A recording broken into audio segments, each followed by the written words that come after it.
Yes, it is opening day, but the A's have their hands full this evening in Seattle. We're going to get into it today on Locked On A's.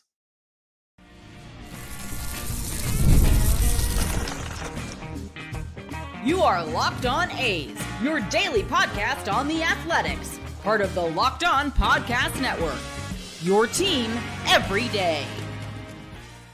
Welcome to Locked On A's, part of the Locked On Podcast Network, your team every day. I am your host, Booney, one name, all passion. Thank you for making Locked On A's your first listen of the day. I'm from the Bay Area, and I've been a diehard A's fan since 1981. This isn't just another A's podcast.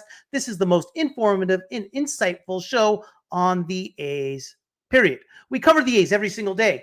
We break down games, delivering the latest team news, and giving you deep, thoughtful analysis you will not find anywhere else. If it's happening in Sacramento or in Las Vegas, we have got you covered. We are free and available wherever you get your podcast, including YouTube. And please hit that subscribe button wherever you are following the show. It is opening day, baby. The long winter is finally over and meaningful baseball is back. The Green and Gold are kicking off their 2025 campaign tonight in Seattle against the rival Mariners. What are the A's expectations for this series and series to come this season?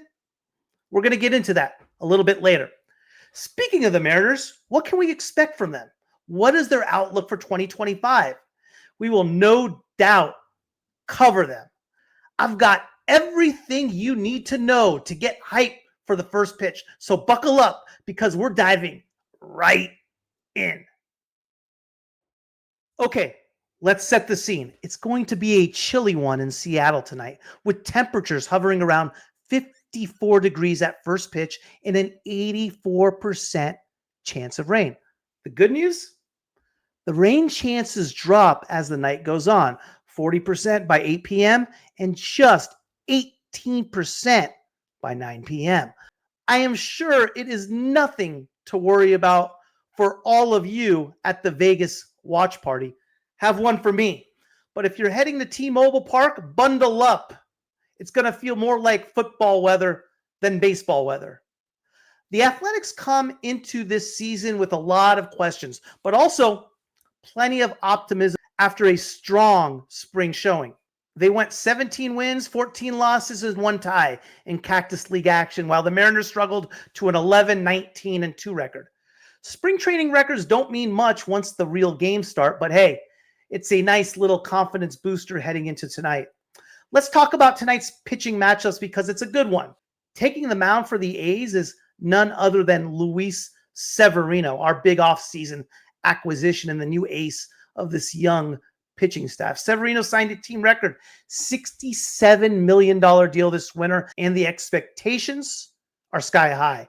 After years of battling injuries, he finally put together a full, healthy season last year with the Mets, anchoring the rotation during their postseason run. Now, he's here to do the same for the A's. No pressure, right?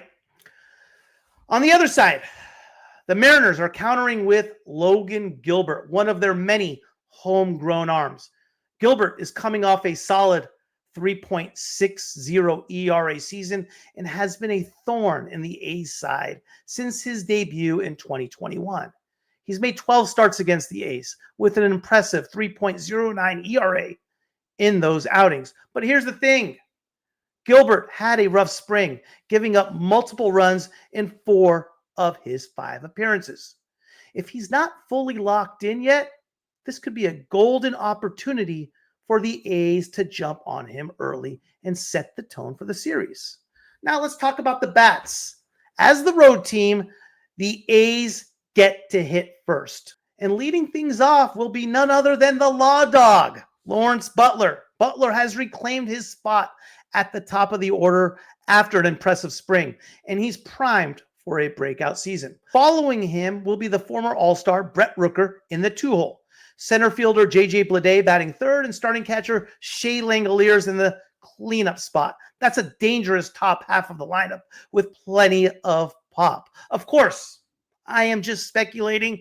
The official lineups have not been announced, but you can expect the top 4-5 spots to be somewhat similar to what I have said.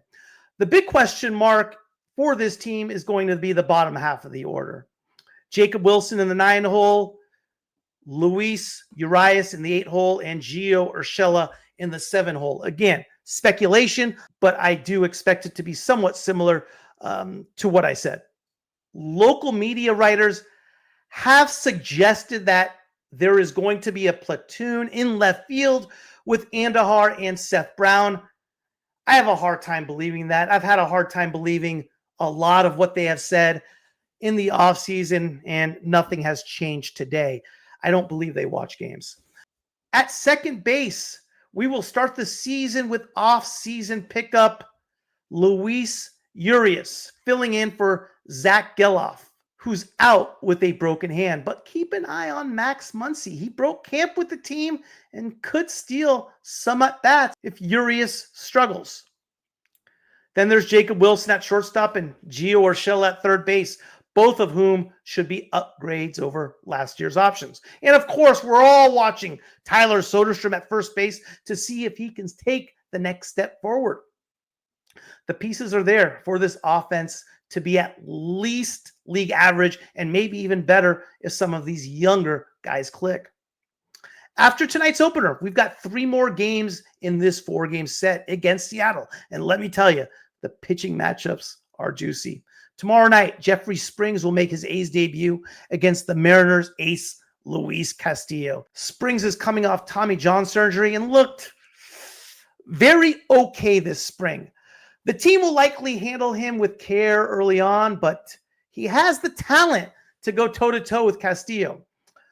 On Saturday night, it will be Osvaldo Bido taking the mound for the A's against Seattle's Bryce Miller. Bido has had some bright moments last year, but dealt with injuries, and there's been a lot of buzz about him in camp. Could he be the diamond in the rough? I have covered him at depth this offseason. Meanwhile, Miller is coming off a dominant sophomore campaign and will be a tough challenge for our lineup. And finally, Sunday wraps up the series with JP Sears taking on Brian Wu. Sears had a solid spring, but showed flashes last year that make you believe he could take a big step forward. He'll need it because the team needs him to solidify the back end of the rotation. So what should we keep an eye on tonight? For me, it's all about how Luis Severino looks in his first start as an Athletic. Can he set the tone for this rotation and live up to that ace billing? And can our offense capitalize on Logan Gilbert if he's not at his best? I'm also watching Lawrence Butler at leadoff. Can he spark the lineup right out of the gate? And how will Luis Urias handle second base duties while Zach Geloff is out? There are so many storylines to follow with this team right now. It's going to be fun to watch it all unfold. The odds are stacked up against the A's as the Mariners are a -164 favorite, while the A's are a +138 underdog. The over-under is set at 7 over -102, 7 under -115. And if you want to dive a little bit deeper into the odds, the A's are -155 +1.5 runs, and the Mariners are +135 -1.5 runs. What about Seattle? What's their story? Up next.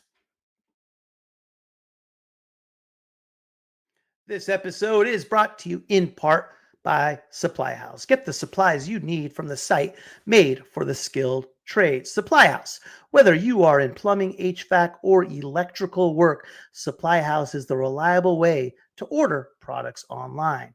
Their easy-to-use website is packed with helpful resources and the latest product info to help you get the job done right. Plus, with a complete inventory of over 200,000 parts from 400 plus top brands, you will find exactly what you need delivered fast from coast to coast.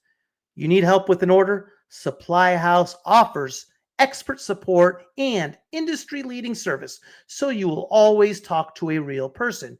And for trade pros looking for an extra edge, their free TradeMaster program offers exclusive perks like a dedicated phone line, free shipping, and discounts on every order. Thousands of skilled professionals are already taking advantage. Now, it's your turn. Join the TradeMaster program today at supplyhouse.com/TM and start ordering plumbing, HVAC, and electrical supplies with just a few clicks. Plus, use promo code SH5 for 5% off your first order. That's supplyhouse.com. As we know, the A's are heading up to the Pacific Northwest to take on the Seattle Mariners in a 4-game opening series at T-Mobile Park. So today, we are diving deep into the Mariners 2025 outlook. What's new? What stayed the same? And what we should expect from this team as the season kicks off. Now, Mariners fans have been on a bit of a roller coaster over the last few years. After breaking that infamous 20-year playoff drought in 2022, expectations soared. But back-to-back near misses in 2023 and 2024 have left Seattle hungry to get back to October baseball. Let's break it all down. The Mariners are kicking off their first full season under manager Dan Wilson, who took over last August after Scott Service was let go. And hey, credit where credit's due. Wilson made an immediate impact. The M's went 21-13 under his leadership to close out 2024. And their offense exploded in September as they kept Edgar Martinez on staff as their hitting coach. What's Wilson's challenge? Well, turning that late season momentum into a full season push. And let's be honest, the Mariners can't afford another collapse like last year when they blew a 10-game lead in the AL West. You can expect a very hungry Mariners team this evening. It was a relatively quiet winter for Seattle. They didn't make any blockbuster trades or splashy free agent signings, but they did lock up one of their cornerstones yesterday, I believe, catcher Cal Raleigh. Yes, the 2024 Platinum Glove winner is now signed through 2030 on a 6-year, $105 million deal. That's a huge win for Mariners fans after Raleigh ditched Scott Boras as his agent last year. He's staying put with a no-trade clause to boot. Another name that stayed put, Luis Castillo. The Mariners reportedly fielded offers for Castillo this offseason. Red Sox came close, but ultimately Seattle held on to their ace. And why wouldn't they? Castillo has been electric since coming over from Cincinnati in 2022 and remains a fan favorite. But while there weren't many additions, there were some notable subtractions. Mitch Haniger was released after a tough 2024 campaign.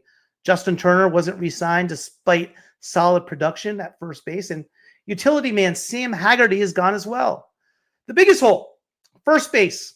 Ty France's midseason trade last year left a glaring gap that the Mariners haven't fully addressed. Let's talk about bats, because this lineup has potential, but also some question marks. Here's how I expect them to line up. Leading off, playing right field, is Victor Robles. Career against Severino, 0 for 3, 1 strikeout. Julio Rodriguez coming off a very disappointing 2024, batting second, playing center field, 0 for 3, 3 strikeouts, career against Severino. Cal Raleigh batting third, catching, 2 for 2 with a homer and a walk, career against Severino. Batting fourth, left fielder Randy Rosarina, 1 for 5 with 1 walk, 3 strikeouts, career against Severino. Batting fifth, I expect Luke Raley being in the lineup, considering he is a lefty, playing first base, 0 for 2 career against Severino. Jorge Polanco batting sixth and at third base, 3 of 9 against Severino. And we all remember Rowdy Tellez DHing, left-handed hitter, a lot of power, 2 of 10 against Severino with 1 home run. Ryan Bliss batting 8th at second base, and J.P. Crawford batting 9th, playing shortstop. Neither of them have faced Severino. Not a lot of action for the Mariners against Severino. Career, that lineup, 8 for 34, 12 strikeouts, 235, 3 bombs. Julio Rodriguez and Randy Rosarena are obviously the headlines here, and they'll need to carry this offense. But keep an eye on Jorge Polanco, who's shifting over to third base this year after re-signing with Seattle in the offseason. Ryan Bliss at second base is another intriguing piece. A young talent acquired from Arizona in the Paul Sewald trade, who showed flashes of brilliance last year. Now, about that first base situation, Luke Raley and Donovan Solano will platoon to start the season, with Rowdy Tellez seeing time at DH. Tellez had a strong spring and brings some serious potential. He hit 35 bombs with Milwaukee back in 2022, but strikeouts could be an issue for him and others in the lineup. There's one thing in this lineup to fix from last season, it's the strikeouts.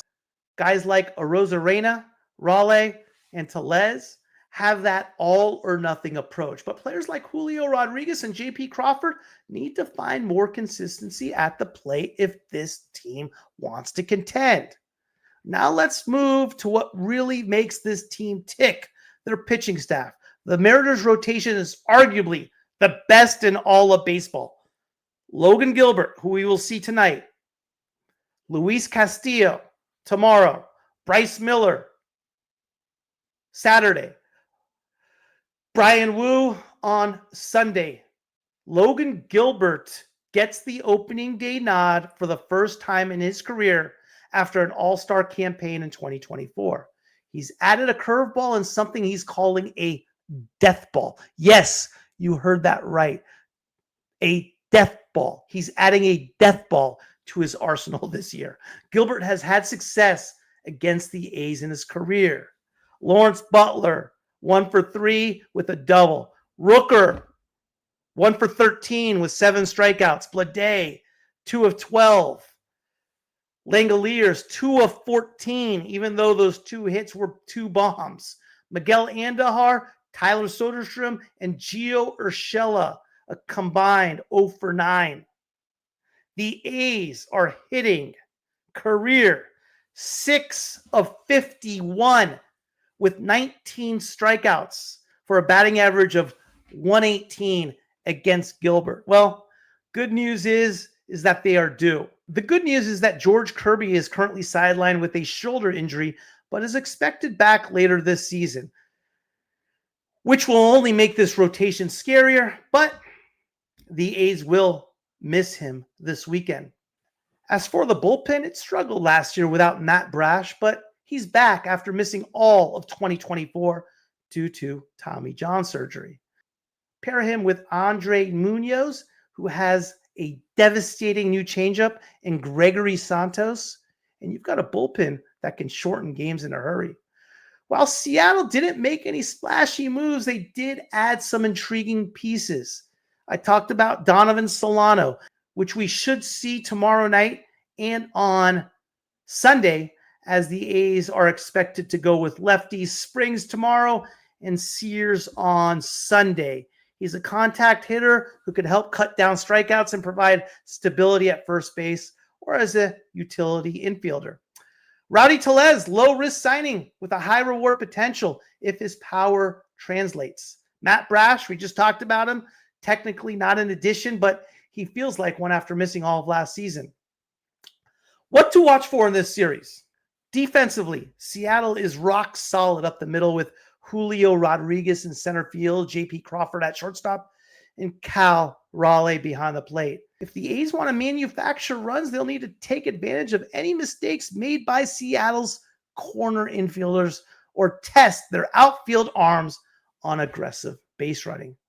And finally, keep an eye on Rowdy Tellez at DH for Seattle. He could be an X factor if he gets hot early. Or conversely, a liability if he struggles against the A's pitching. The Mariners are a fascinating team heading into 2025. They have one of baseball's best rotations and plenty of star power in their lineup with Julio Rodriguez and Randy Arozarena leading the charge. But questions remain about their consistency at the plate and whether their bullpen can stay healthy enough to lock down games. Now, you know who Seattle is. So what are the A's expectations for this series and series to come? Up next. This episode is brought to you in part by FanDuel. March Madness is here, and FanDuel is giving you the chance to get in on the action like never before. Right now, new customers can get $200 in bonus bets when your first $5 bet wins. That's 200 extra bucks to use on everything from buzzer beaters to Cinderella stories, and even who's cutting down the nets. I've got my eye on a few underdogs this year, and FanDuel makes it easy to back them with spreads, totals, and game props. With tournament games happening almost every single day, there's always something exciting to bet on. The FanDuel app is simple to use, and when I win, I get paid instantly, no waiting around. So visit FanDuel.com and get in on the college hoops action all tournament long.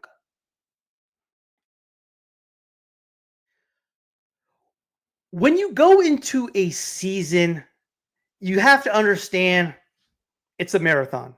It's 162 games. So you have to set yourself a goal for every single series. And in this particular series, what would be considered successful?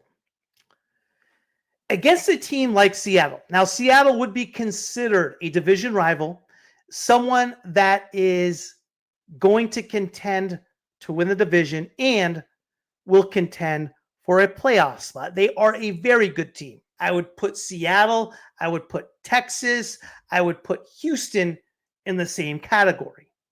Anytime a 4-game series against these type of teams, whether it's home or away, you have to hold serve, meaning minimum 2 out of 4 would be considered holding serve, okay? 3 out of 4 is just a cherry above everything else, but we have to at least get 2. 2 out of 4 would be considered a win. Anything less would be considered a loss, right? Now, how about these same type of teams in a 3-game series? At home, you got to win the series. 2 of 3. On the road, you got to get at least 1. Those would be considered wins. Well, how do you make the playoffs, right? How you make the playoffs in baseball is by holding serves against the really, really good teams and beating up on the bad teams, the Angels, the White Sox, for example.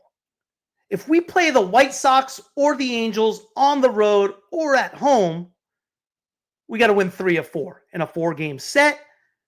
In a 3-game set, we got to sweep at home and take 2 of 3 on the road. That's how we do it. So let's not get too over concerned of trying to go 4-0, trying to go 3-1. We want a split. We want a split. Tough team on the road, opening weekend. We go 2-2. It's considered a win. I cannot wait for tonight. I'm excited about it. It's been a very, very long off season, man. I am going to have a post-game show live right after the game. Tune in. I'll cover the game. I'll review the game. I'll be taking any questions. Right after the game, I will be going on live with a live show. Happy opening day, everybody. It's going to be super exciting. Can't wait. 7 p.m. first pitch. Don't be surprised if there will be a delay because of rain. I hope not. But again, it's going to be a cold night out there. Have fun in Vegas at that watch party. Have one for me. And hey, let's go A's. Why not us? Why not us? Thank you for making Locked On A's your first listen today. For your second listen, check out Locked On MLB season previews. Every contender, every division, everything you need to know. Find all 6 episodes on Locked On MLB on YouTube or wherever you listen to your podcast. I will hopefully check you later on tonight reporting on an A's win. See you guys later.